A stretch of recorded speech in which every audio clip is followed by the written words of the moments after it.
Today's March 29th. Today's quote is entitled, "What do you most resist?"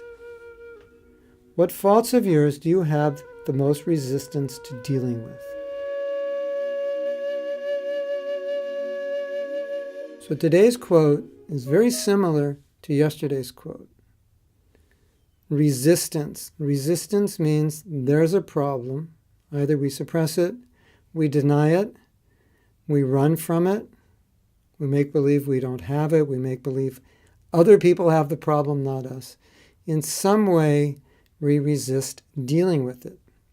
So the purpose of this quote is to ask you to consider, is there anything that you need to be dealing with that you're either suppressing, running away from, not acknowledging, blaming others for, and so forth? It's said, as you know, whatever you resist persists.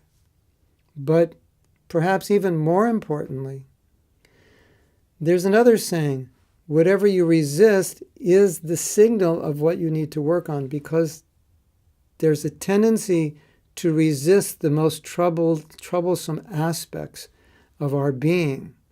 And therefore, if there's something that we resist, it's probably either the most important or probably something which is extremely important to work on. So if you ever become aware of any resistance you have to deal with something, to confront something, it probably means that's very important for you to work on.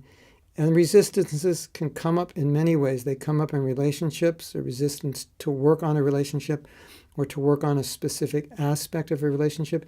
It may come up in just your work.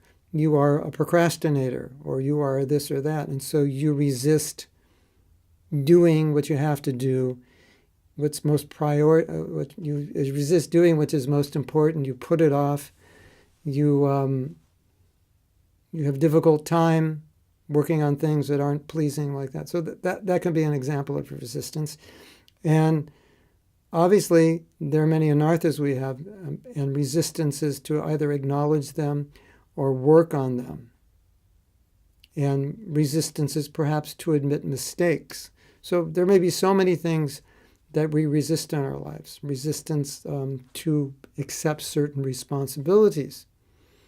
Resistance to accept responsibility for certain failures. So whatever it is we resist, if we're able to acknowledge it and confront it, then we can work on it. And then that resistance will not persist in the sense that we resolve the problem. So the problem will no longer persist.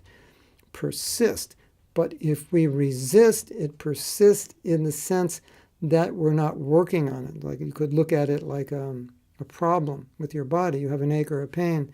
You're not dealing with it. So it persists because you're avoiding it. You're maybe afraid. It could be something serious and you don't want to go to the doctor. So it's persisting because you're resisting dealing with it. So problems are very similar. They don't necessarily go away by ignoring them. But when we stop resisting and start dealing and confronting, then we can resolve them, and then they no longer persist. So if you learn this practice of facing what you resist, then it's very powerful, because one by one you resolve your problems. You no longer deny them. A lot of people, devotees, non-devotees, when they have difficult problems, one of the ways they deal with them is by not thinking about them. They don't know how to deal with them, or they feel they don't know how to deal with them. They're bewildered. So they just don't deal with them, and they just hope that they'll resolve themselves. So it's not a good solution. If you have a problem, confront it, discuss it, talk to your friends about it, your spouse about it, your spiritual master, somebody, and deal with it.